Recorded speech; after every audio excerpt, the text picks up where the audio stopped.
been quite a hassle to get here tonight. I don't know. I think my gadgets just didn't want to live stream, but here we are anyway. And I hope that you had a good day. And we are ending the year on a good note. And I hope that you're also ending the year on a good note. So as we discuss, as we talk about the issues, the different issues that we're going to be talking about, yes, I hope that we can get clarity. That is all that I wish for us, to get clarity and just to know where we are in life, what we ought to do, and the things that we don't have to do. And that's the best that we can get out of this. I'm 12 minutes late. Very sorry about that, but we will say it. We'll roll anyway. And the questions will come in later, but we will talk about a few things here and there. Some of you asked questions that I feel I need to highlight, and one of them was about the not ignoring the signs or the toxic signs or things that do not change about people. Now, that is very, very crucial. Things that do not change about people. We'll talk about a little bit about the year ending and how to live the best of 2021 and the people that are going to win in 2021. What kind of character traits or what kind of resilience levels and things that you can tell, that are telltale signs that you're actually going to be a victor in 2021. And then we can answer the questions and then we will call it a night. Okay, so from wherever you are, whichever part of the world that you'll be watching, whether you are watching live or you are coming back on a replay, I just hope that you can be able to drop your question and then we can be able to dissect it together. Wherever you feel you lack clarity, we don't want to end the year with a lot of lack of clarity, or we don't want to end the year with what should I call it, at the crossroad. I don't want you to end the year at the crossroad. I want you to end the year with a point of clarity, just like I posted today, and I said something about relationships and something about people that are in relationships, and around this time of the year or around the end of the year, people usually evaluate their relationships and the people that they are in these relationships with, and some of them tend to make decisions to walk away from some relationships. And sometimes it can be a hard one because then you've been with this person for a very long time, then you don't know where you're headed, you don't know what's going to happen, but you are persuaded and you know that if you do not either walk away or if you do not reevaluate this relationship, then nothing much is going to, to come out of it. So some of us tend to be really, really, really discouraged. A lot of heartbreaks because so many people evaluate and then they find they need to break away or they need to walk away from their loved ones, which is again not really, really, really good. Some people feel the sense of loneliness and they are overwhelmed, and then 2020 is not actually helping. There's a lot that then you would say, you know what, should have been easier on me. It's been a hard year, but again, it's getting harder and harder. But sometimes things have to get really, really hard. Sorry that the camera had to drop a bit. I wanted to bring it to a good size so I can be able to read the comments. Sometimes life has to get really tough before it can get even better. So sometimes that is expected. When you talk to me about that, I really, really, really understand. But again, if things do not go as you wanted, it doesn't have to be the end of everything. You can for sure win in this year and win big. And if that is you, then make sure that you stick around. We talk more about that, okay? And Nancy, thank you so much for joining in. But I will still dive in. I want to first dive in into the habits that never change or that are very, very hard to change. One of you requested that we do that, and I just did a compilation of things that, looking at the sessions that I've had with clients and the things that we've had to talk about, and the things that I can for sure look at a client and tell them, you know what, this is not going to change. This is a pattern and it's bound to repeat itself. And so if you think it's going to change, then you are going to be frustrated and frustrated.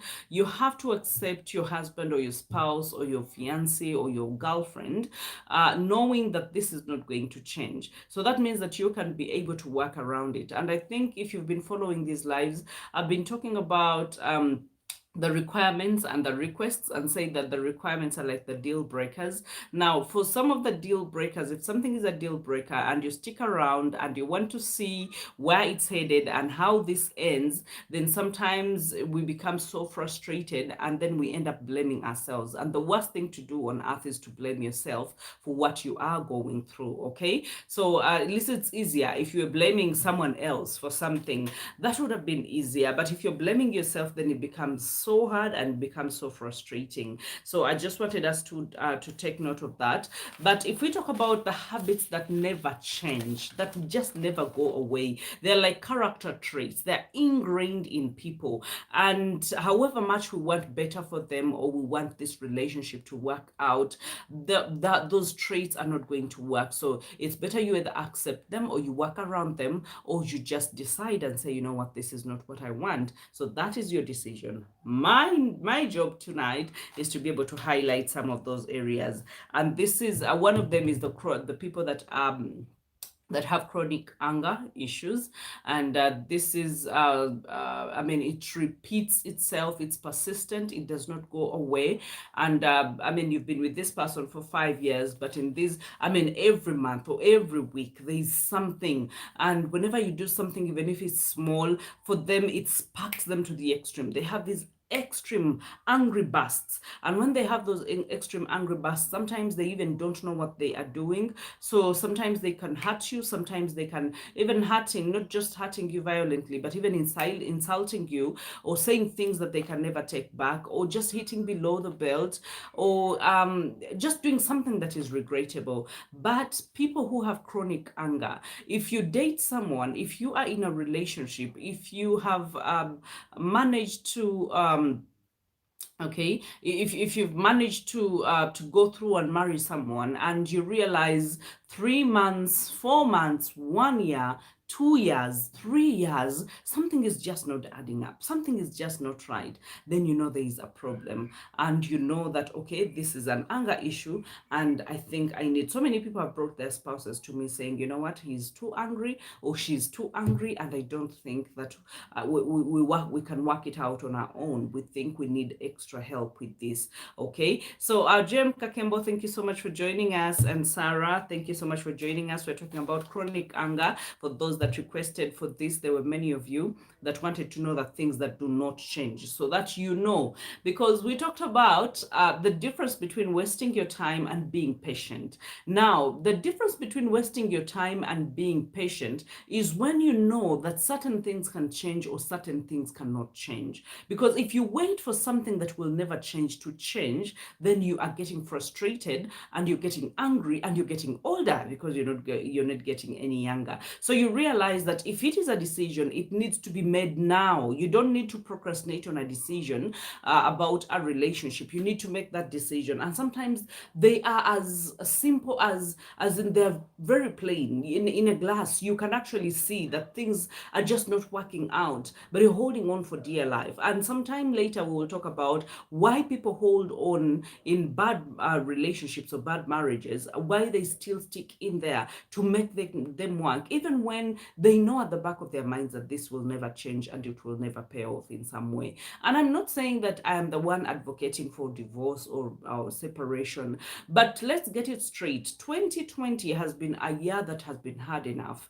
for all of us, and we don't need a relationship making it harder. We don't need a marriage making it harder, because a relationship and a marriage is a place where you're supposed to go for safety. It's supposed to be like a refugee for you, a safe haven for you. But if a relationship becomes the storm, then if it becomes the battleground, then that means you don't have anything to do. Faida, good to see you. Finally, I hope that you have a YouTube channel. I'm going to come and check you out. Okay, so you see, a relationship is supposed to be that place for us where we're going to the world, work, we are beaten. I mean, people insult us, people we do everything, guys. You've seen people go through toil and turmoil in town. Onasindike chigali, olina tunde ngoye nakuba obugatto ayita customer, but ayita customer at home. They have a wife or they have a fiancé. But if that fiancé of yours is going to be the whirlwind and the storm and the hurricane, then it's just not going to help. So 2021 is going to be the people that are in safe relationships or good relationships, or that are going to make up their minds and say enough is enough, I deserve better, are the people that are going to flow, to stay afloat in 2021. People that are going to sink are the ones that are going to hold on to wrong relationships and waste the whole year, and then keep hoping that they're going to change and keep praying. Let me tell you, we can pray, and actually part of praying is us laying our cards on the table and telling God that, you know what, I don't know what's going to happen, I don't know what's going to come out of this, but this is what's happening. It's weighing me down, it's draining me. This relationship is draining me. If something needs to change, then it needs to change now. And sometimes, even when God speaks in a very small voice and a conviction with your heart, sometimes we never listen to the small voice. Why? Because the voice inside of our heads is very loud, and it is telling us, what will people say? What will your church members say? What will your clique of group say? People will say you're single. People will say you're a failure. People, you will say. So you get all these outside noises, and then you make a decision based on our outside noises, not in the calmness of your spirit and what is good for you and what is not good for you. I'm not advocating for separation, but I'm saying that it's better we start creating better relationships and better environments for ourselves. We need the peace and calm, and 2021, we need that more than ever, okay? So those angers that fluctuate and that you don't know what's going to happen next, no, that is not. And then, have you ever noticed there are people who have, I think it's sarcasm that is very annoying. I don't know whether you've noticed that, but I've noticed that in so many people, and it's so chronic, like it keeps cropping up. And they intend to joke, but the joke is not funny.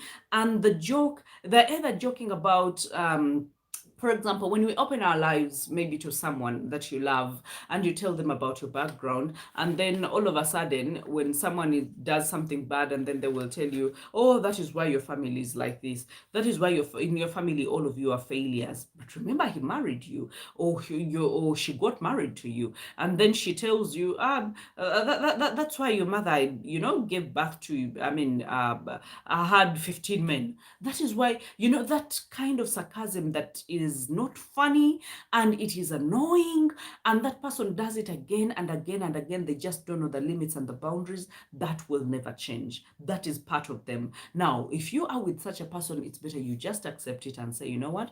I know my husband, or I know my wife. She's this kind of person with a chronic, annoying sarcasm, but I'm just not going to trigger him in public. I'll make sure that I deny him all possible channels of acting or bringing this sarcasm into existence. So I think you see some of that does not actually change. And then there's the disparaging kind of humor, which also falls under the sarcasm, but it feels like someone wants to be funny, but they're being funny either about your body part, or about your shortness, or about your big nose, and there are people, their spouses who are like that. You're a girlfriend, but they will comment about something, either you just don't know how to dress, or they will bring something that it's meant to be humor to them, and they laugh about it, but to you it's not humorous. It's something that is really annoying. Now, and if you find yourself amongst these, before I even go through the questions that we have, make sure that you just tell me, yeah, you're talking about me, but 2021, yeah, something has to be done about that. And then there are people who have the punitive kind of mindset. People who think that people deserve like revenge of some sorts when someone goes through something bad, and then they link it to something they did. And even if it's not you, but they will always say, what? Oh, you say my brother was robbed, and you're like, yeah, he deserves it because he's a crook, or because he did this, or because he doesn't love me, or he doesn't. You see such kinds of people, like they never believe the best in people. They never have people your best interest at heart.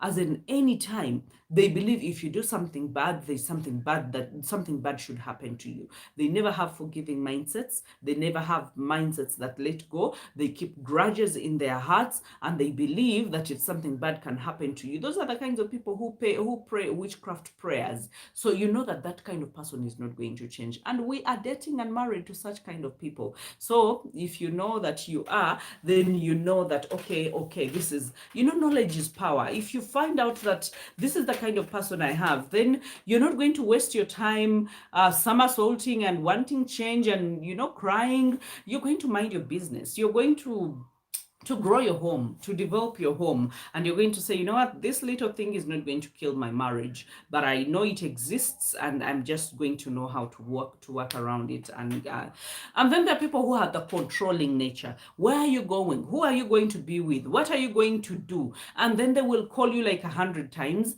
And then they will even call the boda person that took you, and they will call your mother just to know whether you reached there. And they will call to know what time you left that place. As they're just too controlling. They give you money and they have to know, what did you use it for? How many onions did you buy? How many tomatoes did you buy? What kind of balance do you have? It's good to be strict. Like, for example, I will be that strict about money and our budget and buying things when maybe I'm sending my askari or my house help to go and buy things. But again, there are spouses who do that. And so you have to know that, okay, this is, this is my spouse, and this is not going to change. They are very, very, very controlling. Even when they give you money and you're supposed to use it for your own things, you still want to poke their nose to know what you have done with that money. As in, they're just too controlling. They will control what you put on. They will control what kind of earring, how you appear in public. They will control. They are just control freaks. They will even control the color that you put on. And this is what they will tell you. They will tell you, the purple does not look good on you. And then all of a sudden, maybe you forget it, you forget about it after some time. And at a certain party, you put on purple, and then they will come and tell you, you even don't look nice. I told you don't look good in purple. And then your mood the whole day will be killed. And then you'll be like, but what kind of person is this? Even if you don't like something, but you can't want people to put on the colors that you want. If you want yellow, you can't want me to put on yellow. I have tastes and preferences as a person. So you know that person is actually not going to change. It's just a part of them. Even if you complain about it and talk about it, they will still come back to the same game. Okay, and then there are those who have excessive insecurity. Excessive insecurity. Excessive, very excessive. They're just insecure. Whether you're going to see your OB, whether you're going to see your OG, whether you're going to see, and this, by the way, these apply to both men and women, whether you're going to church, whether they, as in, they're just insecure about everything, and they want to be validated, and then they want you to agree with them. Okay, so if you disagree with them, then they don't feel validated, and then they hate you for it. Okay, so that means you have to tell them how good they are. You have to tell them how beautiful they are. You have to tell them, as in, every time you have to validate them about something. Oh, you said something right. Oh, that is okay. Oh, you have to just feed their ego all the time, and it's very, very tiring. If someone, if you have to, I can never see any other person. You are the most handsome person. I only love you alone. As in, you have to feed into them all the time, and it is very tiring. So people who are excessively insecure, and I think you've dealt with some of them. Some of them will even get annoyed out of the blue. You will not know what annoyed them. They will give you either silent treatment, and they're so good at silent treatment, and then you'll start asking yourself, oh, what did I do? And then you will start backtracking. When you go, but when we wake up, and then we had breakfast, then after breakfast, then we went to and then when we went here, then I didn't see anything that I did. Kumbe, you didn't validate them in a particular way. Maybe when you got to the party, someone came and picked you, and on the side to tell you something, and they're insecure about that. They're like, what were you talking about?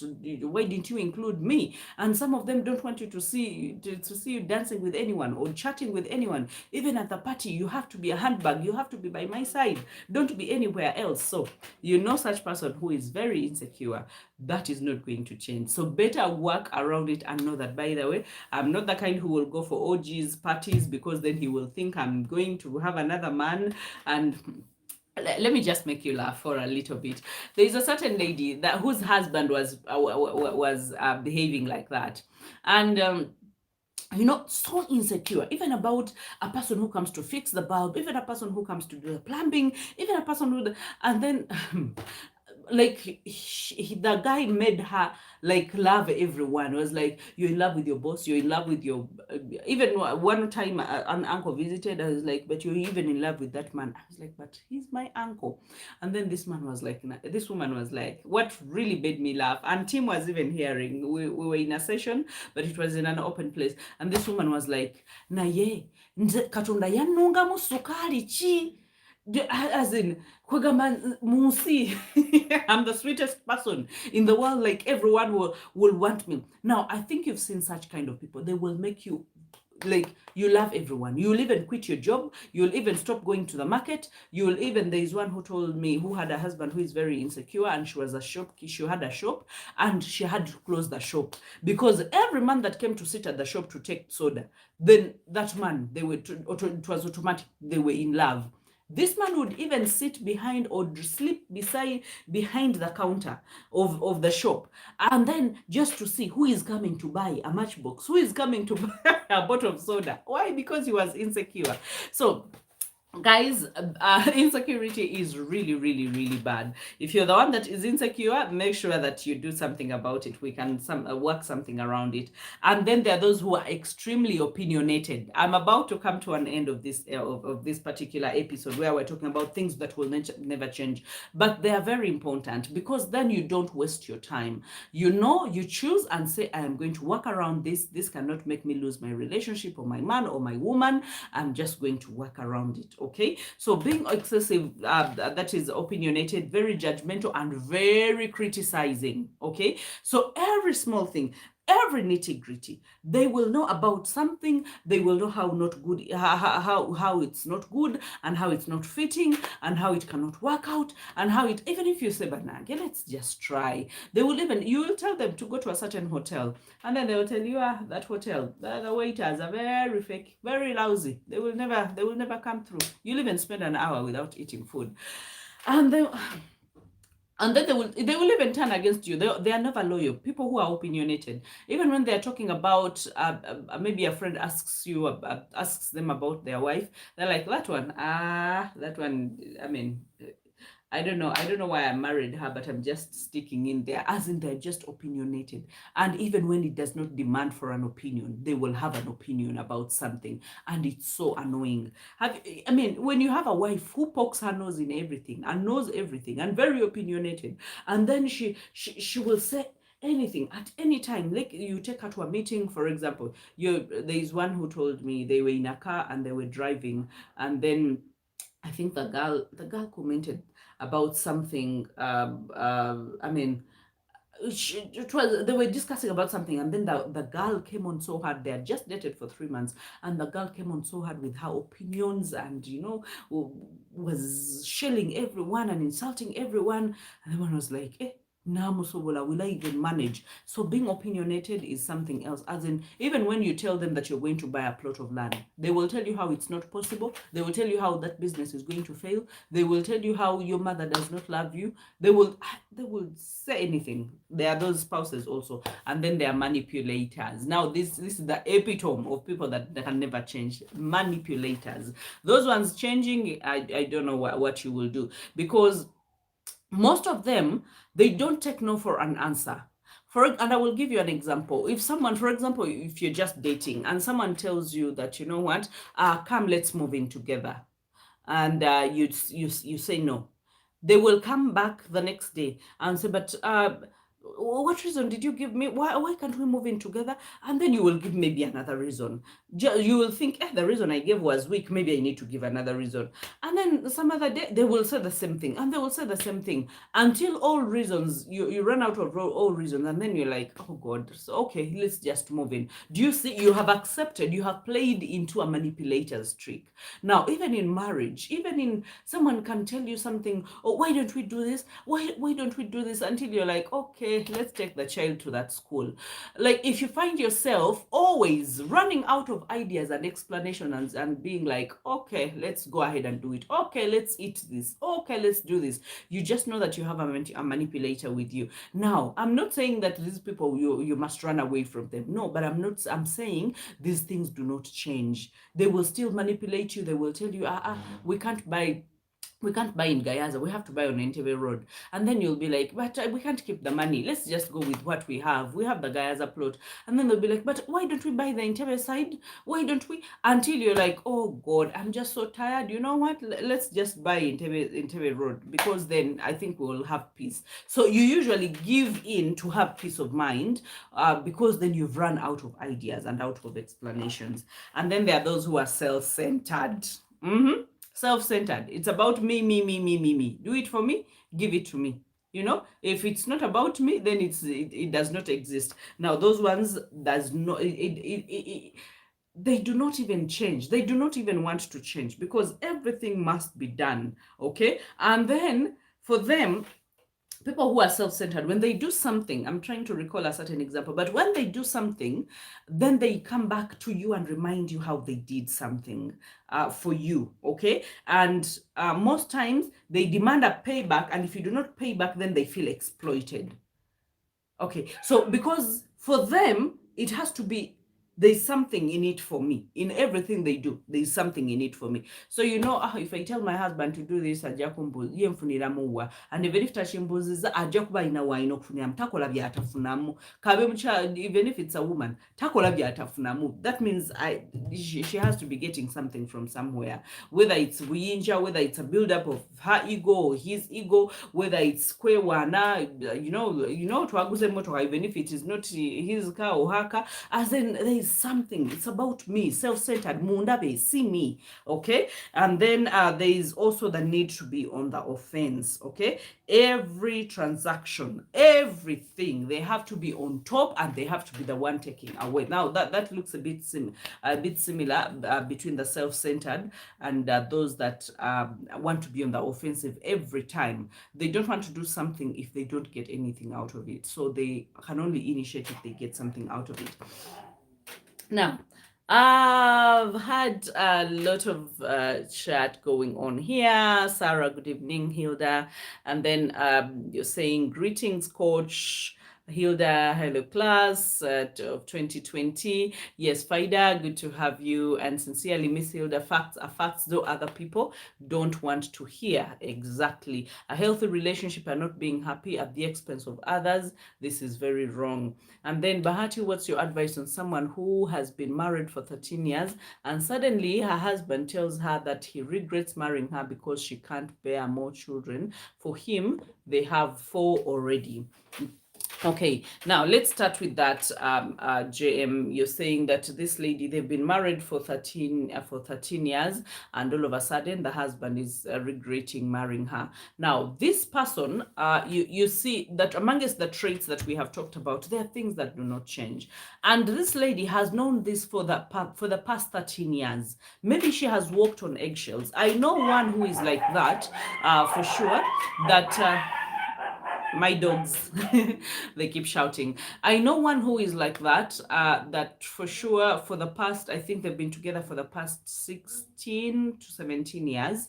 And then the man wanted more children, but because of the hardships that the lady was going through, she could not have more children. And then the man also felt, and this is, let me tell you, the habits that will never change amongst people. It's not that it's the low class people and what. No, even the people that have gone for masters, postgraduate, doctorate, as an mpisa ziba mpisa, a habit is a habit, and a pattern is a pattern in someone. Now, this lady has known that for so long. It's very possible that when they discuss the number of children that they discuss, and this man actually told her that, you know what, I would love to have 8, or I would love to have, and some of them, they would say, I would love to have 4 before they get into good employment and maybe have enough money. And then when the money comes, all of a sudden they've become rich and they want more children. And yet maybe this woman, according according to her situation, maybe she's cesarean, maybe, and then the doctors will tell you that, you know what, if you give birth to more children, your life is at risk. And so this person, and I know for sure the person I'm talking about went out cheating, just maybe to get to just get the number of children that she wanted, and ended up sabotaging the relationship that he had for the past 16 years, until the woman was like, you know what, I need to mind my own business. This is my health on the line, and I'm not going to do something to satisfy you and end up dying in the labor ward. I think I need to be careful and bring up my children. So I will take care of myself. I take care of my children. If you take care of your children, well and good. Now that is sabotaging. Now this lady needs to be helped. She needs to the truth needs to come out, because you can never know the conversations that they have together. If this man is outrightly telling her, I regret marrying you, that means he has fallen out of love with her, and that is a selfish thing to do, but he has fallen out of love with her, and then he does not have respect at all. He is self-centered, he is manipulative, and he's I mean, he's just egocentric, okay? And some of these things never change. Even when the lady decides and say, you know what, let me stick in there for my children, the best thing that lady can do, if she is not employed and she does not earn any money, is to secure a future for her children and say, you know what, I want my children to finish up with school. I want, and if I step out of here, maybe I'm not going to get enough help, because Ugandan laws, if this person is in Uganda, they are not that strong, okay? Other parts of the world, it can be enforced. You can actually walk away and your children will still be catered for.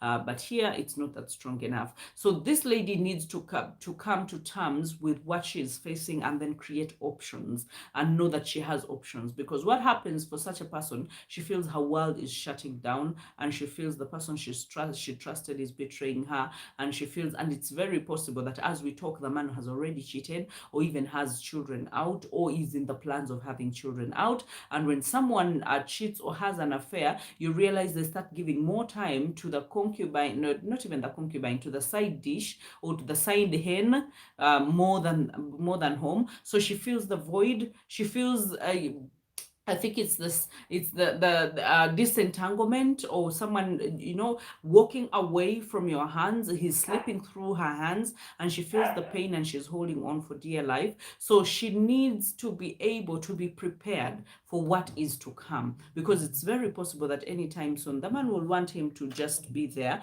and be, a housemaid, take care of his children, meanwhile he has moved on. Or he will say, you have to agree that I marry another woman, and maybe this woman, her requirement is monogamy, and she just feels shattered. Her world feels shattered. So she needs to go. It's possible that she's going through a depression right now, and she doesn't know it. She needs help. And that means that she needs to sit with a counselor or a coach and go through all her options and understand her predicament, and then be able to make a sober decision, because it's from that decision that it's going to impact the actions of the husband going forward. It's very possible that this man can actually even drop everything that he has been doing and return back to his family. It's very possible.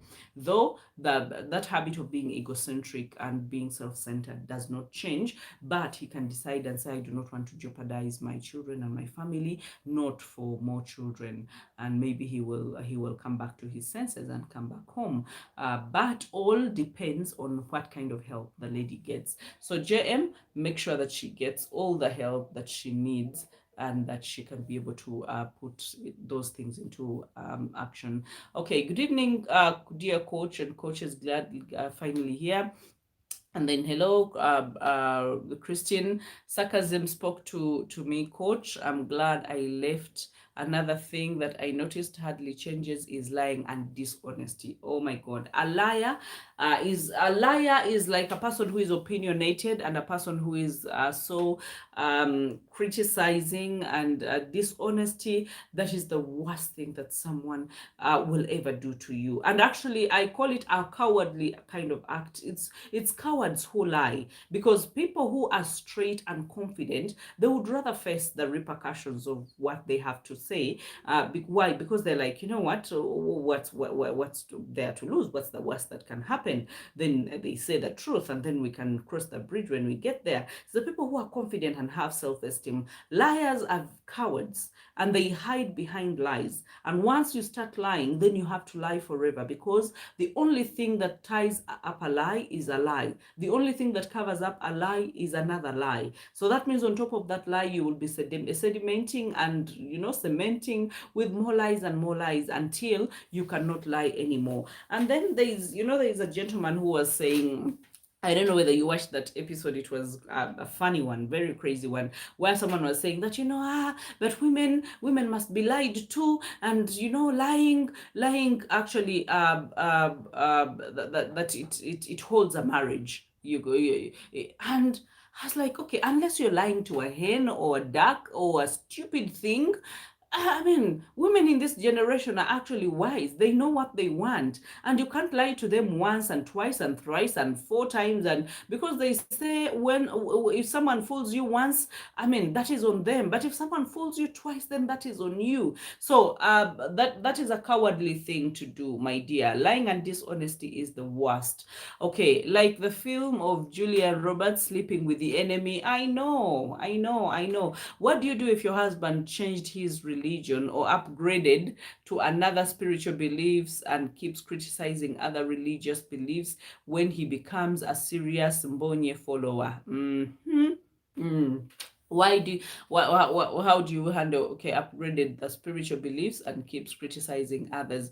Now, you'll know that most of the times when you marry someone, or when you are in a relationship with someone and all of a sudden they upgrade, just like Irene has said, or they change their religious beliefs, most of the times it leaves you at a crossroad, because you don't know, do I follow or do I not actually, do I just stick in my lane? And it becomes so vivid when the other person crosses to a more aggressive, because when you say Mbonye, and I'll not say anything bad about them, because I don't have anything bad to say about them, but I know that they are fanatics, and I know they are extremists, and I know they are very popular for lifting their prophet higher than even Jesus. I don't know if it's me who just reads it like that. I know they are Christians, and I respect the fact they are Christians, and we worship the same God. But sometimes if someone goes out of their way to criticize others, and wanting everyone to get into what they are doing, then it becomes a bit of a cult. It becomes a chintuntu, echitategerekika. I don't think it will be, every one of us, where we are, we think is the right thing. And if we are in Christianity, then we think it's, you think it's the right thing. And then the Muslim will also think it's the right thing. And everyone thinks wherever they are is the right thing. Now, what gives you the audacity and the power?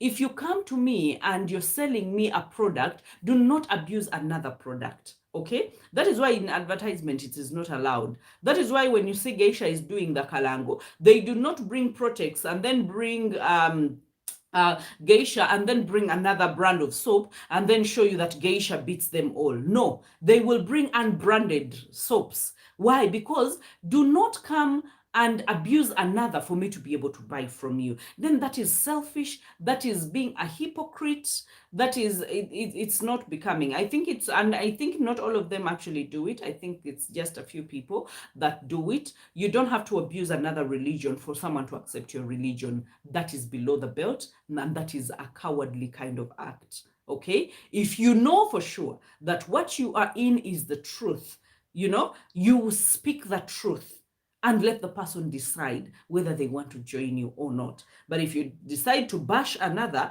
then you are a coward. Then actually what you believe in has no power. That is why you have to speak for it. Your Jesus doesn't have enough power, apparently, to save. Because if he had enough power, you wouldn't have been kutaiza, if you don't come here, you're going to perish. If you don't do this, you're going to perish. Are you Jesus' secretary? Are you God's secretary to decide who is going to hell and who is not going to hell? I think some of us have to just grow up. We just need to grow up and know that, I can silently follow what I am following and, wish it for others and preach in harmony and tell them about the good things. And I think even in the Bible, it's like, go tell it to the mountain, the good news. You talk about the good things that you have experienced. If you've experienced deliverance, if you've experienced peace, if you've experienced breakthrough, talk about those things. And then let people say, oh, those are good, nice things. If I can also join, let me also join. But if you go bashing others, no, that is not good. So such a person, Irene, what you have to do is to really have an honest talk. And apparently such people can never have honest talks. So that means you have to have a third party, or you have to have another person where you can mention, because even when you're a wife, someone can say, auntie, you're going to do you remember the chronic sarcasm that I told you about, the annoying sarcasm? Auntie, you guys are just going to hell. What, your pastor? Every pastor is very boring. But if she's boring or he's boring, he's my pastor.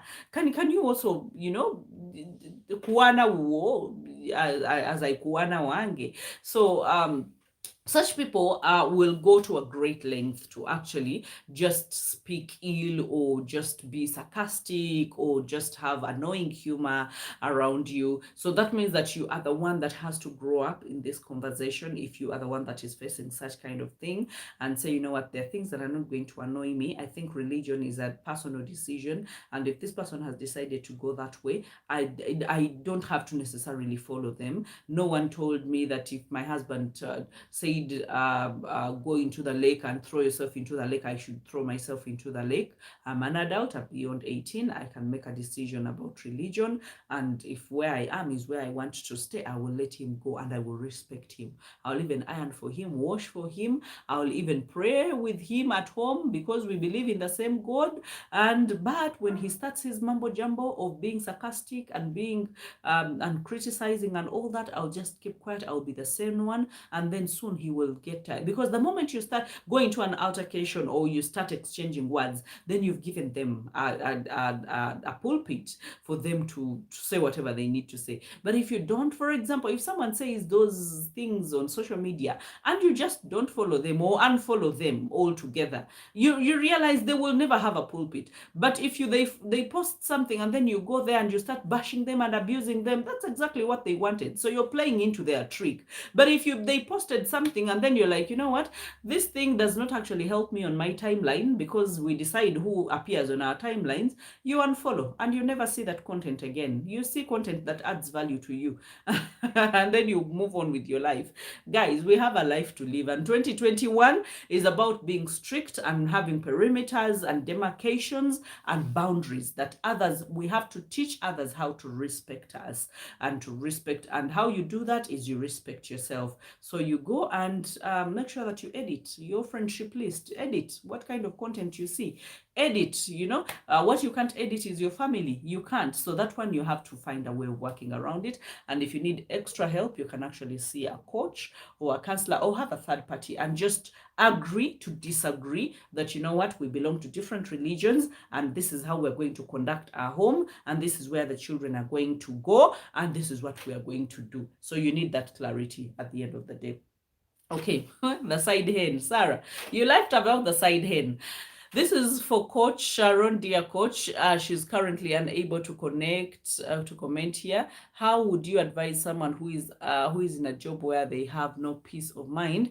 They are not getting what they I think what they expect, like career and financial growth. All they get is orders on what to do, and no chance to use their creativity and innovation. But they are stuck there as they have to earn a living. Okay.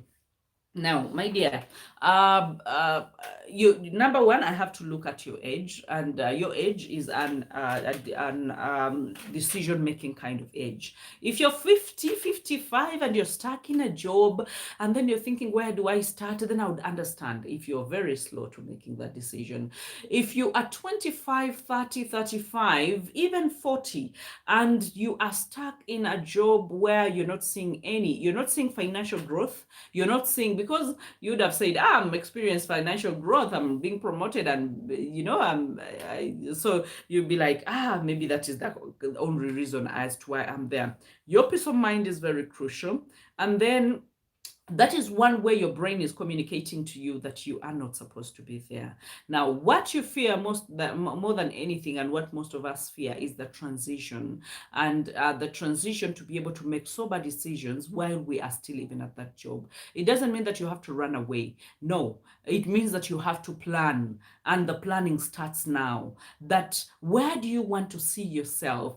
End of 2021, would you want to still be at the same job complaining about the same things because they are in your power to change? You can look for a new job. I know it's hard to come by a job these days, but you can start looking while you are still working, and you give your whole at your workplace up to the last day that you work. You give your whole, okay? But you can decide and say, you know what, Kansule Nkesi, let me ask so and so, let me write a CV, let me do this, let me do that. If you want to get into another job, if you are the kind that wants to get into self-employment, that transition also can be made. And you just say, you know what do I need to save in order to have a time or to get out of this employment and then start something? And the time that I will not be employed and my business will not have worked out, how much money will I need? How long do I anticipate? Is it 6 months? Is it a year? Can I save enough money to take me through a year while on budget, while I transition into personal employment?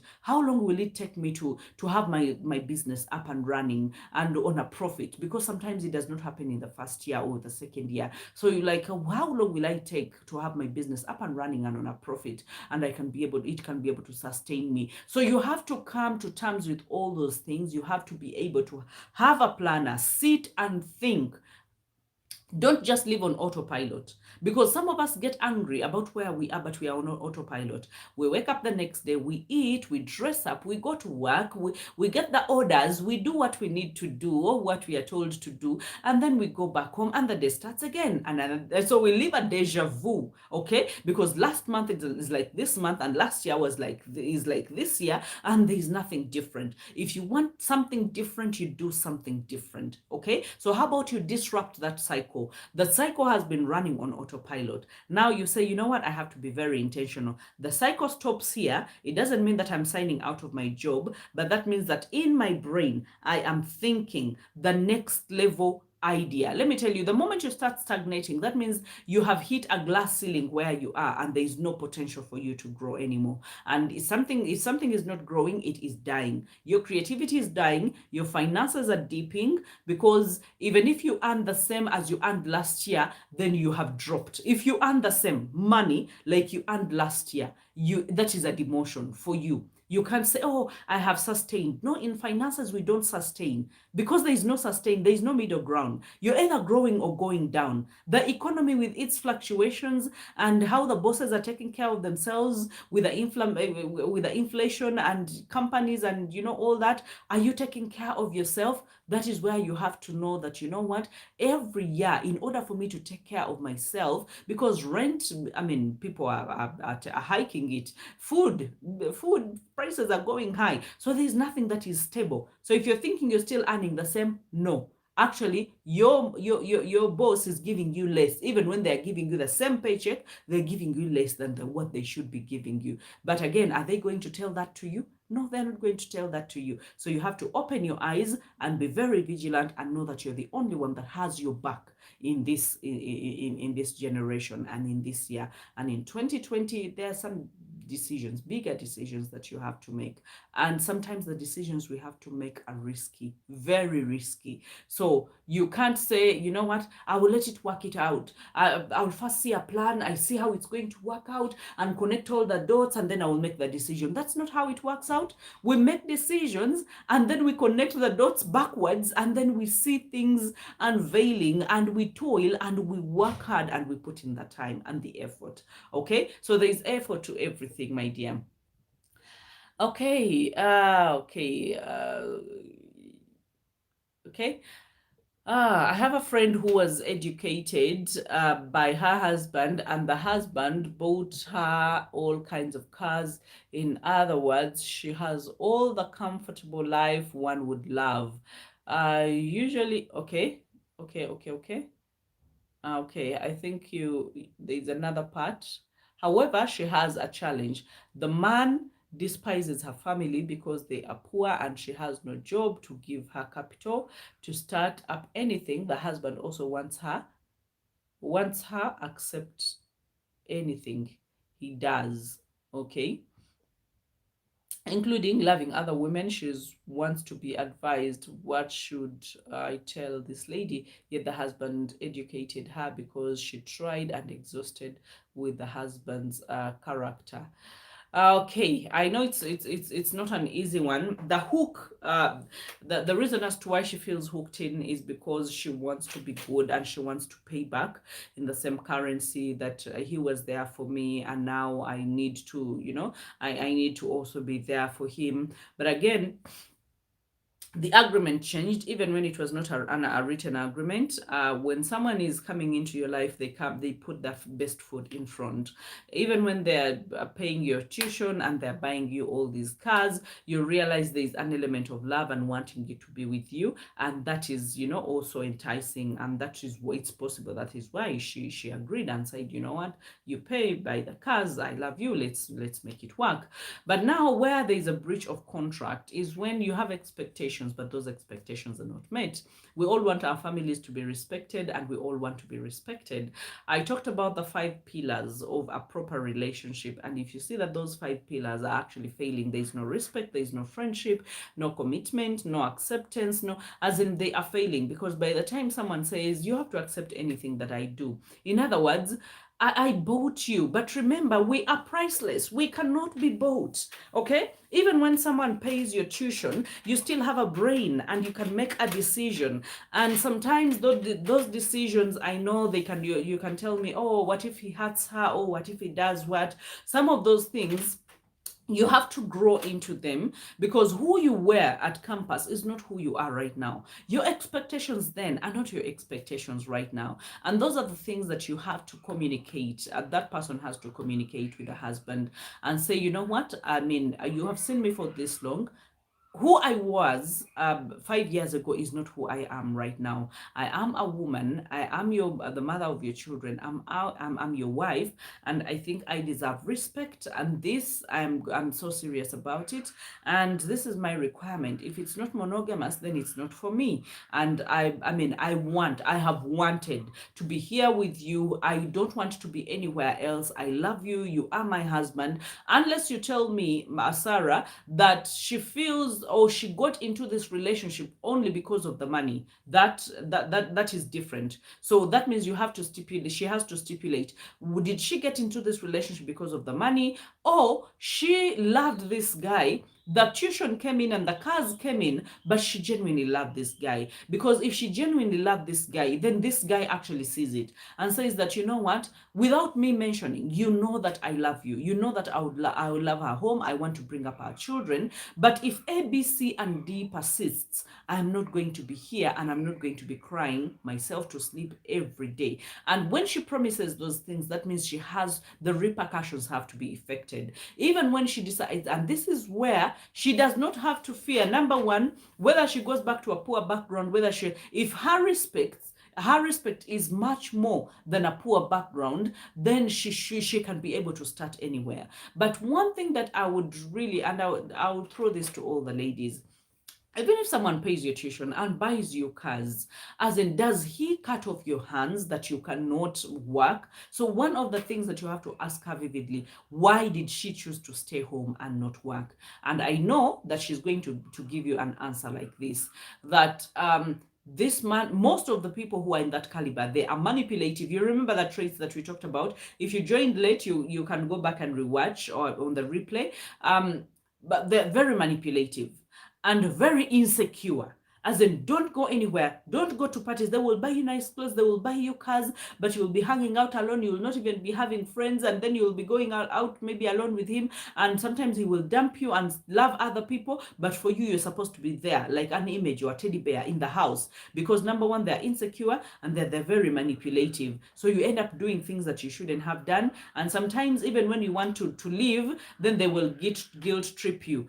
and tell you, you see, where would you have been if I didn't didn't pay tuition for you. Your family was too poor. They are so useless. They could not even do anything for you. And now I have gotten you to where you are. And now you think you are so good. And now you think you're going to get another man. That is where such people even get dangerous, by the way, to the extent of saying, you know what, if you no other man will ever have you, I would rather kill you, or I would rather. Now, I am saying this because I have seen endless couples or endless people having such disagreements, and I have seen the patterns playing out in such a manner. So, number one, she has to demand for what she has to demand for, or ask politely, respectfully, when she is still in her marriage, if she loves the marriage. If she does not love the marriage, that is a different thing. But if she loves the marriage, then she should be able to assert herself, draw the boundaries, and she should not get tired, because her husband is not going to turn about turn and just turn into a different man all of a sudden. No, but slowly by slowly he will learn that, by the way, I do not have the 18-year-old or 22-year-old. Right now I have a 30-year-old in my hands. She knows what she wants, and she will stipulate it, and if I do something that she does not want, it will have repercussions. And then, and the end thing, she can actually decide to go because maybe I've not treated her well. Okay, so she has to make sure, and number one thing, she has to demand to be able to work. Okay, before she even decides to decide anything else, she has to demand to be able to work, because then if he decides and says no, then there is a problem.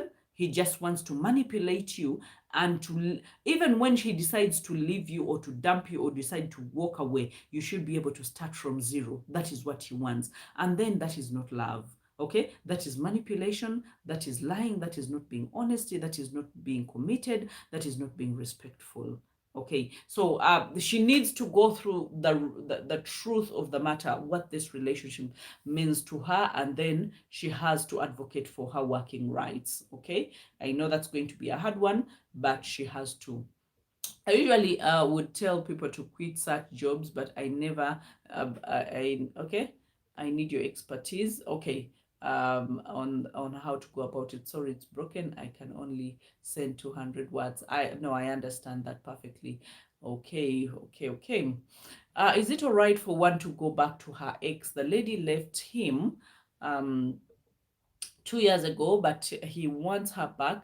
How can they go about relating again without resentment of the past? Please advise. Is it all right for one to go back to her ex? And the lady left him 2 years ago, but he wants her back. Okay, now this has to be a mutual thing, Andre. It has to be a mutual thing. If you say the lady left 2 years ago, there must be a reason as to why he left, and then as to why she left. And then if he says, I want her back, remember, she's the one who left. Now you want her back. Even if she was the one who wants him back, the dynamics have changed. So if you want her back, does she want you back? That is the question. Okay, and if she wants you, it's very possible, by the way, people can get back together, because number one, there are reasons as to why they got separated, and maybe they're willing to talk about those reasons right now, or the dynamics have changed, and they can still be together, or they went their separate ways and learned a lot.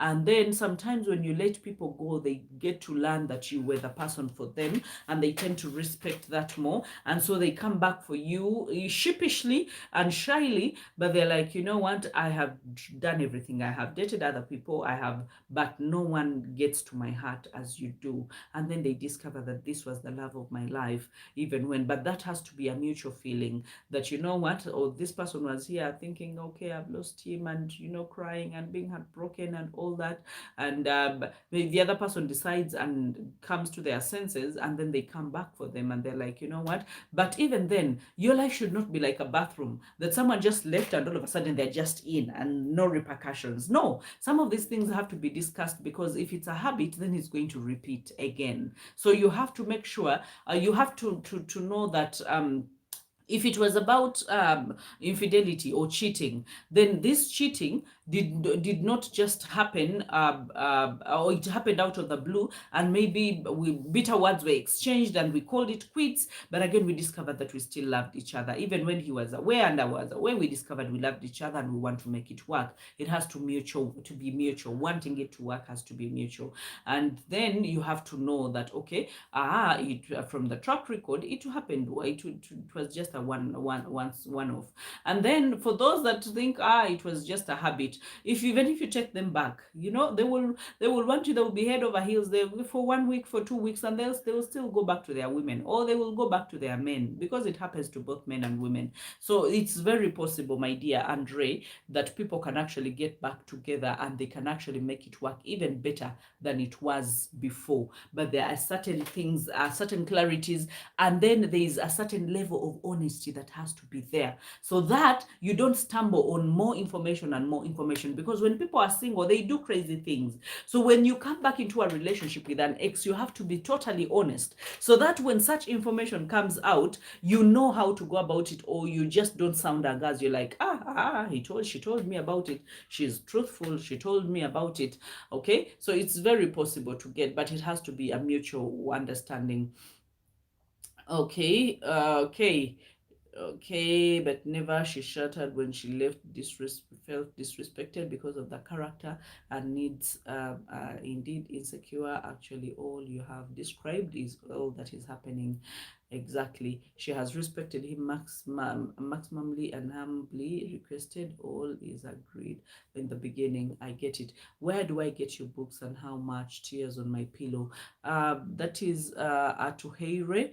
Atuheire, that is a restock, currently in a restock, 45,000 Tears on my pillow. And if you, I still have some copies, a few copies, yes, with me. And you can order from me, but that is if you are within Kampala. We can be able to deliver the books.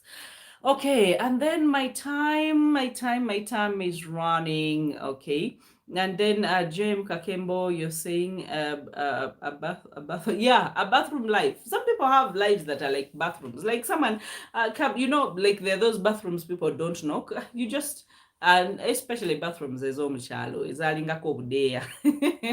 Me, I'm not .com. I'm old. Someone just just covers the kadea and enters, and then you just like a bathroom. We have to have strong doors on our lives, that someone has to knock, and then you have to peep who it to see who it is. And if you just don't want to admit them, or don't want to be with them, you're like, you know what, you can't come in here. You tell them point blank, you can't come in here. Look for somewhere else, or look for someone else to lie to. Sometimes just like the saying goes these days, I think we just need to love ourselves so much. 2021, we have to love ourselves so much. We have to be the priorities in our lives. We cannot give what we don't have. If you don't have the peace, who are you going to give the peace that you do not have? Okay, so we first pour into ourselves. It's 2021 is the year of people that are really knowledgeable, people that have taken time to study, to read, to expand their knowledge, even if it's just to talk to people. It's a year of diversity and creativity, and it's a year of loyalty. For those of you that are in relationships, if you're not going to be loyal, you're going to be cast out, because apparently people are getting so agitated and irritated, and people are getting so knowledgeable and they know their rights right now. You can't just lie to someone, or you just can't cheat on someone and they just stay, like they used to. These days people are more enlightened. So if you are not loyal, if someone has to ask themselves, does he love me or does he not love me, you're going to find yourself on the losing side. So you don't have, if you are in someone's life, better be in someone's life 100%. Show up and do what you have to do. If you are not in their lives and you're still doubtful, be it a job, because even at jobs, if I have to doubt whether my staff is for me or not for me, I realized this even when we were doing billboards for our stuff, and then you're just thinking, you know what, do I have this person for the long for the long haul, or they're just about to go? Why do I put them on a billboard and yet they're about to go? Oh, I'm not so sure whether they are for me. So you see, even employers, we think, and we're like, is this person for me or is not for me? So if you're not for me, I'm not going to put all my resources into you. I'm not going to support you. I'm not going to be, no, I will also go haphazardly because I'm not so sure whether you are for me. So this year is going to be big on loyalty. It's going to be big on putting in the effort. Nothing is going to come while you are sleeping. Even if it's create the streams of income, you have to create the streams of income, and you have to be very intentional. This year is for the people that are really, really informed, people that have taken time to invest in themselves and develop themselves, and people that have taken time to plan prior to the year beginning are going to succeed in a big way. And it's never too late. You can always there's some of us who are just saying, you know what, I just want to get into the year. I don't want, I mean, I'm so grateful for this year. I'm grateful for life. I'm grateful. And I know all of us are grateful, but we're like, you know what, let's just get into the year and see you and see and see what happens. Yes, the getting into the year is a good one. You don't want to place stress on yourself, but again, you realize that in order for you to perform, in order for you to keep the money that you want, in order for you to have the goals that you want, you have to make sure that you sit down and wrap your head around whatever it is that you need to do and make some changes, do things differently if you want different things. Okay, there's so many of us that have goals. Don't write endless goals. Pick a few things that you think you can accomplish, because when you accomplish them and then you set more, then you're thinking, if I could accomplish, if I could achieve those, then I can even achieve more. So pick around 3 things, major things in your life, and say, you know what, I want to work on these things. And even if it takes me a full year or 6 months or what, I need to work on them. But let's put our life out there. Some of us, it's going to be quite risky, but if you, the bigger the risk, the bigger the returns. If you put yourself out there without fear of judgment, without fear of rejection, it's going to push you so many miles ahead, more than your peers or more than the people that are in the same league with you. Okay, from me to you, tonight is a good night. And for those of you that have the assignments and what, I'll still see you. And then we'll go back and talk about the program lineup, how we're going to do the interviews and all. And those that are going to happen online, we are going to start on them because we have the time to do that. So soon I'll just stop appearing alone, and we'll appear with other people to be able to talk about the year that is to come, and then to be able to talk about how to live the best lives and how to be the best versions of ourselves. Good night. Love you.